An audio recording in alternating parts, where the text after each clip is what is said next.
السلام علیکم. ہماری علامہ اقبال کے اشعار کی سیریز چل رہی ہے اور انشاء شعر کی طرف آتے ہیں. اس میں بھی بہت ہی امپورٹنٹ میسج ہے. صرف سننے کی نہیں، سمجھنے کی بھی نہیں، بلکہ عمل کرنے کی بھی ضرورت ہے. اس کے بغیر ملت اسلامیہ نہیں ترقی کر سکتی. یہ شعر میں پڑھ دیتی ہوں، پھر اس کو ایکسپلین کریں گے. اے لا الہ کے وارث باقی نہیں ہے تجھ میں، اے لا الہ کے وارث باقی نہیں ہے تجھ میں، گفتار دل برانہ کردار قاہرانہ، گفتار دل برانہ کردار قاہرانہ.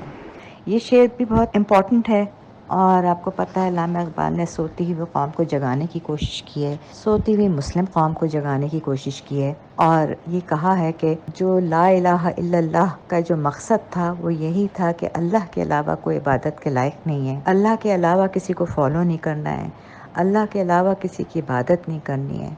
جو سارا نظام اسلام کا دیا گیا ہے اس پہ عمل کرنا ہے اور کسی اور نظام سے اور کسی اور طریقے زندگی سے متاثر ہو کے ان کی نقل نہیں کرنی ہے. اے لا الہ یعنی کہ لا الہ الا اللہ کا نظام، اور جو صرف اور صرف اللہ کے لیے یا اللہ کے دیے گئے نظام ہے، اس کے علاوہ ہمارے پاس کوئی بہتر نظام نہیں ہے، کوئی بہتر طریقہ کار نہیں ہے اور اس سے بہتر کوئی زندگی نہیں ہے، اور اسی سے ہمیں آخرت بھی نصیب ہوگی، جنت بھی نصیب ہوگی. تو اگر یہ کانفیڈنس ہو اور یہ علم ہو اور یہ سمجھ ہو تو ہم دنیا میں بھی کامیاب ہو سکتے ہیں اور آخرت میں، کیونکہ اللہ تعالیٰ نے ہمیں ایک دعا سکھائی ہے کہ اللہ ہمیں دنیا میں بھی نعمتیں عطا کرے اور آخرت میں بھی. تو اس لیے ضروری ہے کہ ہم دونوں چیزوں پہ زور دیں.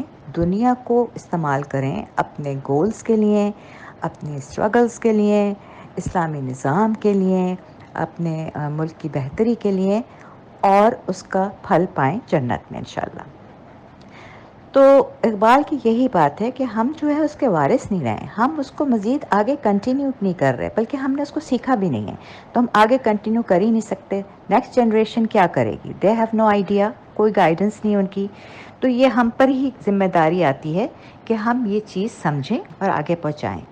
دوسری جو مصرع ہے گفتار دل برانی، یعنی کہ آپ کی آباء و اجداد انسسٹرز نے جو پہلے کے مسلمان تھے ان کا کیسا رویہ تھا، کیا سٹائل تھا لوگوں کو ہدایت دینے کا. ایسا سٹائل تھا کہ دل موہ لینے والا، اچھے طریقے سے حکمت سے بات کرنے کا سٹائل تھا، اور محبت سے حکمت سے نہ سمجھانا ہی نہیں، ان کو لاجیکل طریقے سے بھی سمجھانے کا. خود بھی آپ کو پتہ ہونا چاہیے کہ لاجیکل کیا کیا وجوہات ہیں اسلام میں، جتنے بھی احکامات ہیں تو ریلیجس اور لاجیکل دونوں آپ کو ریزنز دینے ہوں گے تاکہ آبجیکٹیولی آپ اسلام کو پریزنٹ کریں. اور پھر اپنے لیے بہت ضروری ہے کیونکہ عمل کرنے میں آسانی ہوتی ہے، you can understand the rules, تو یہ بہت ضروری ہے. تو اللہ تعالیٰ نے جو پیغام بھیجا ہے وہ یہ ہے کہ آپ اگر وارث بننا چاہ رہے ہیں، اسلام کے وارث بننا چاہ رہے ہیں، اسلام پہ عمل کرنا چاہ رہے ہیں، اس کو پھیلانا چاہ رہے ہیں، تو آپ کو اللہ کے ایک ہونے پر اور اسی کے نظام پر عمل کرنے کے اور اسی کو پھیلانے کے جدوجہد کرنی پڑے گی. اور کیا طریقہ ہے؟ پہلے تو طریقہ جو تھا وہ ہم نہیں فالو کر رہے. فرسٹ آف آل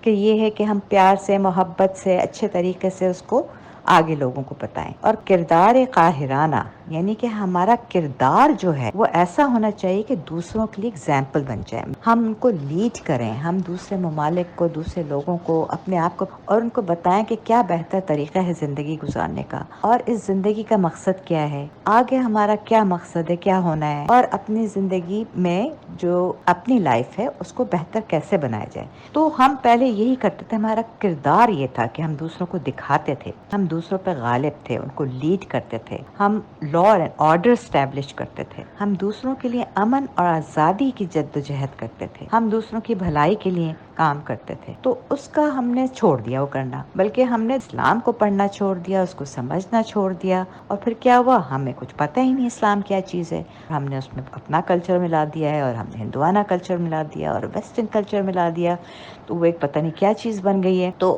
ہمیں پتہ ہی نہیں اسلام کے ساتھ زندہ کیسے رہنا ہے، جدوجہد کیسے کرنی ہے، کیا ہمارے مقاصد ہیں. یہ سب بہت ضروری ہے. اور چونکہ ہمارا کردار جب تک ایسا نہیں ہوگا نا، اور ہم نالجبل نہیں ہوں گے، تو ہم دوسروں کو نہیں بتا سکتے. پہلے ہم اپنے لیے تو نالج حاصل کر لیں، اس کو حاصل کر کے پھر we have to spread it out.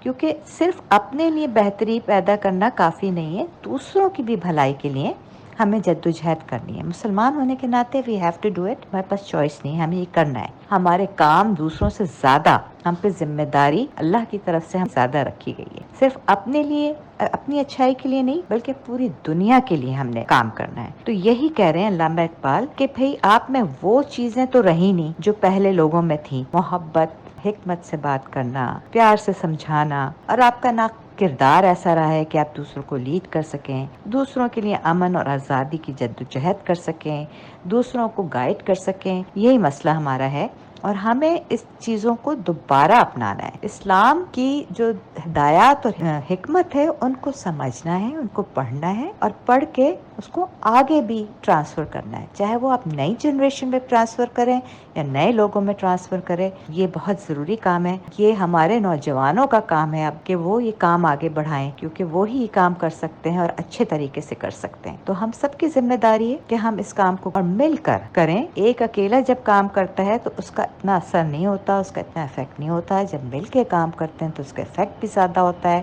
اور اس کے فائدے بھی ہوتے ہیں.